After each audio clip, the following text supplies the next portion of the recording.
Je me présente rapidement. Donc moi je suis Thomas de Cycle et Manivelle. Je ne sais pas si vous connaissez Cycle et Manivelle. C'est une maison du vélo et des mobilités. On est basé à Bègles. On intervient sur un secteur plus large qui est plutôt le sud de la métropole, Villeneuve-d'Ornon, Talence, Bordeaux Sud et bien entendu Bègles. Et nous on a deux gros secteurs d'activité. C'est l'auto-réparation. On apprend à des personnes, du coup des adhérents de l'asso, mais pas que, c'est aussi hors les murs, à réparer, à entretenir, à checker leur matos, du coup pour qu'ils puissent rouler de manière sécuritaire, ne pas se mettre en danger. Et ensuite, on fait aussi l'autre secteur d'activité, c'est du coup de l'apprentissage ou du réapprentissage vélo. Notamment, on fait de la vélo-école, donc là c'est vraiment en destination de personnes, notamment adultes, qui ne savent pas faire de vélo ou qui n'ont quasiment jamais touché de vélo. Et on les, sur un cycle assez long, de 6 semaines, on leur apprend à faire du vélo. Et après, il y a de la remise en selle, là c'est des personnes qui savent pédaler, mais qui ont quelques craintes à l'idée de pédaler, notamment en milieu urbain. Donc on essaie de leur donner tous les tips, tous les comportements à adopter sur le savoir rouler en ville.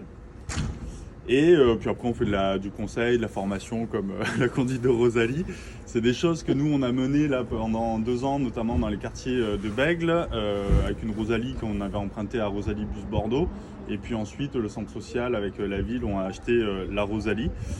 Et on l'anime régulièrement et notamment dans le cadre de la fête de la Morue, on fait du transport de personnes plutôt à mobilité réduite. Vous pédalez toutes et tous là de manière générale? Moi je pédale pas aujourd'hui. Oui, non mais au quotidien, est-ce que vous déplacez à vélo? Ouais. Oui. Ce que je disais à Anne, c'est que je peux peut-être utiliser des jargons peut-être un peu techniques. Vous m'arrêtez si jamais ça vous parle pas, mais voilà, par exemple les bandes cyclables, les pistes cyclables, tout ça c'est des choses qui... Oh, ok. La présentation du vélo de manière générale. Le vélo, ça c'était une question de Cyril, c'est un vélo qui fait 1,20 m de largeur. Donc c'est considéré comme un vélo classique, même s'il y a 4 roues. C'est un vélo qui peut rouler sur les aménagements cyclables. On entend par là les contresens cyclables. Oui, c'est un aménagement cyclable qui est censé normalement, je dis bien, faire au moins 1,20 m de large à chaque fois. Oui. Quand on prend nous l'exemple des rues béglaises, c'est compliqué. Donc il va falloir, c'est là où il va falloir vous aussi faire votre règlement interne, votre code de la route, si je puis dire, avec les publics que vous allez accompagner.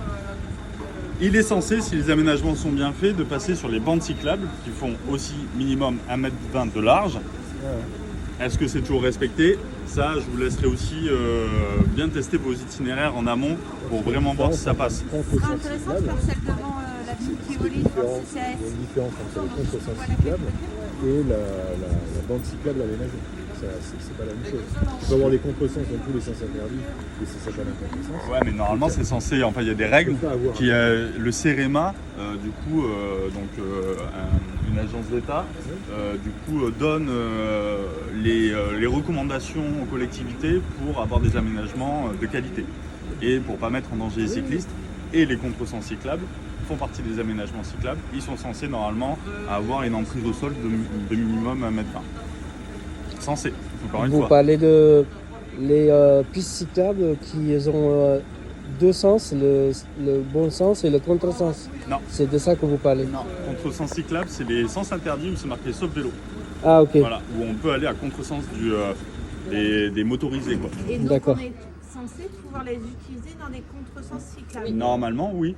Mais encore une fois, il y a la loi et comment elle est appliquée. Et voilà, moi je vous conseille de faire attention. Ouais. Voire même, je préconise de ne pas prendre les contresens On est cyclables. d'accord. Généralement, les contresens cyclables, on va avoir aussi des angles droits, etc. Vous allez voir que là, l'angle de braquage, c'est compliqué. Il faut faire des manœuvres, il faut s'y prendre à plusieurs reprises. On n'est pas du tout sur un vélo classique qui peut tourner vraiment à 90.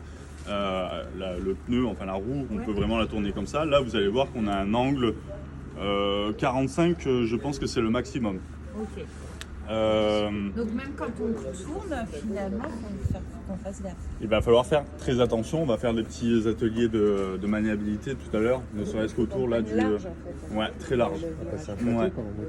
Vous allez voir aussi que sur sur des aménagements cyclables, des fois on a pas mal de discontinuités. C'est aussi la métropole qui essaie de faire en sorte de mettre en place des pistes, des aménagements qui soient non discontinus, mais par moment, vous passez d'une voie verte à une bande cyclable, à une piste cyclable, et souvent, il y a sur les enchaînements, on va peut-être traverser des rues adjacentes, des passages piétons, et qui vont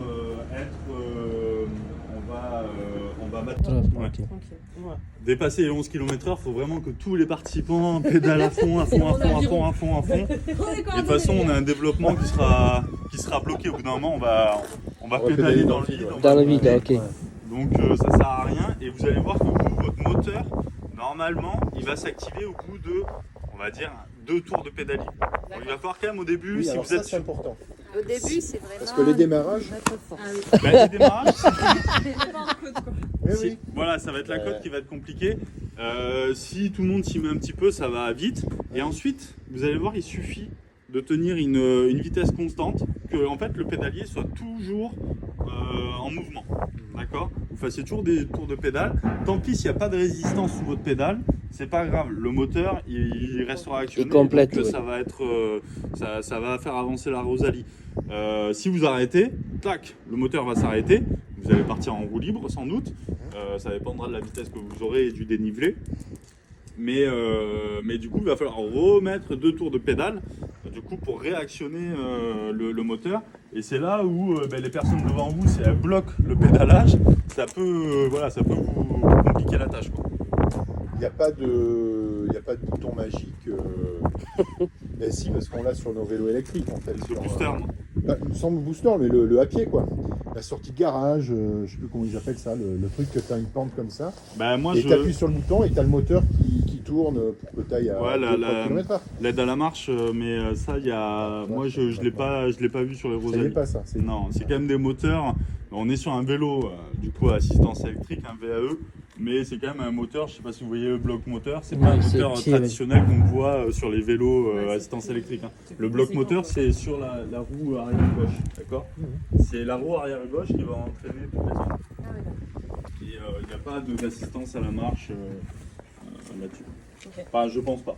Non, Après, peut-être qu'il y a eu des évolutions, mais en tout cas, sur celle que l'on a avec. Non, mais là, j'ai pas vu non plus. C'est peut-être une évolution à faire ça.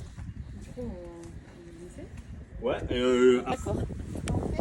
Sur l'autre, c'est Pour démarrer le moteur, c'est ici la petite clé. On la tourne et on fait démarrer le petit moteur. Voilà. Question aussi générale, ce que je disais à Cyril, c'était les lumières, c'est considéré comme un vélo. Il y a plein d'éléments obligatoires sur un vélo. Sonnette, on en a une, c'est obligatoire, d'accord? Donc il vous faut au moins une sonnette qui soit entendable au moins à 10 mètres, d'accord? Il faut des lumières, vous en avez, lumière avant, lumière arrière, elles sont cachées par la caisse de chargement. Il y en a en bas aussi. Hein. C'est des réflecteurs, ça? Non? Il n'y en a pas. Alors je sais pas comment C'est les. par contre. Alors, je ne sais pas non plus. Ah, c'est là. Voilà. Elle fonctionne ou pas? Oui, on a enlevé les petites languettes avec. Donc ça c'est bien, vous avez ça. Normalement il faudrait, donc il y a des réflecteurs qui sont intégrés dedans, donc c'est cool.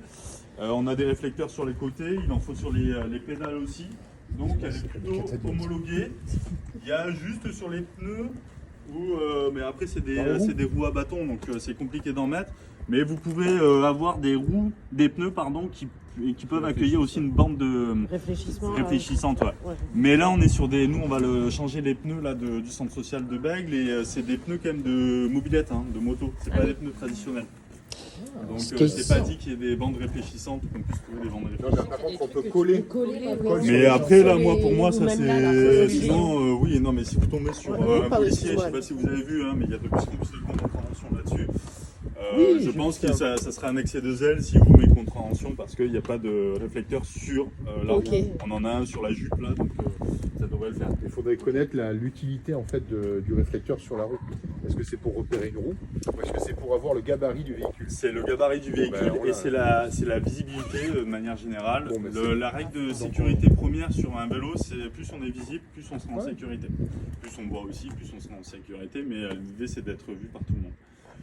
Ensuite, donc, bon, on a 2 volants, mais il y en a un qui fonctionne pas et il y en a un qui fonctionne. Ça, c'est D'accord. comme dans les manèges. Voilà. Il y en a qu'un qui pilote. Et là, venez voir quand je suis à fond, regardez l'angle de braquage, il est pas dingue. Hein. Donc, effectivement, il va falloir prendre vos virages bien Il n'y a larges. pas de marche arrière. Et il n'y a pas de marche arrière, c'est à la force des jambes. Oui, monsieur. Mais ça, franchement, ça passe, donc c'est pas trop compliqué. Et donc on a ça, on a le frein. Le frein, donc n'oubliez pas de l'enlever, il suffit de tirer dessus, on baisse le loquet, hop, et là la voiture n'est plus sur le frein parking. Ça va faire frein parking, mais frein classique aussi, d'accord. En fonction du dosage que vous allez mettre dessus, ça va ralentir ou freiner. Ok. On est sur des freins à disque, normalement. Frein à disque avant, arrière, je sais pas si c'est pas... c'est du tambour. c'est du tambour, ouais. Ok. En tout cas, c'est du mécanique. Donc du mécanique, c'est intéressant d'un point de vue entretien parce que ça se change Assez plutôt facilement. oui. Mais d'un point de vue performance, c'est un peu moins bien que l'hydraulique. D'accord, c'est moins réactif. Et quand il pleut, nous le fait d'avoir aussi un véhicule qui soit à l'abri, l'eau potentiellement peut du coup s'infiltrer dans les gaines et venir corroder le câble. Donc voilà, il faut vraiment bien entretenir son véhicule. Moi, ce que je vous invite à faire aussi avant de prendre la Rosalie, généralement, c'est de checker les pneus, la pression. D'accord, on pince, on voit de suite si c'est mou ou si c'est dur. Et si vous devez regonfler, ça se regonfle de manière classique. Oui. On a une valve ici. Attention, il ne faut pas dévisser cette bague parce que c'est des pneus Dunlop. Donc ça veut dire que si vous dévissez cette bague, ça va vider l'air d'un seul coup. Ouais. Alors, Donc, pour info, c'est le petit trou des... c'est C'est pas le gros, c'est pas le truc des VTT, c'est l'autre. Celui qu'on avait avant où il y avait la petite truc à dévisser.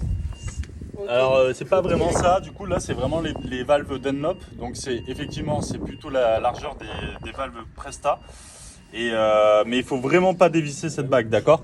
Si vous dévissez cette bague, ça va tout dégonfler, donc vous la laissez, quand vous devez le regonfler, vous la laissez telle quelle, d'accord, l'air va quand même passer.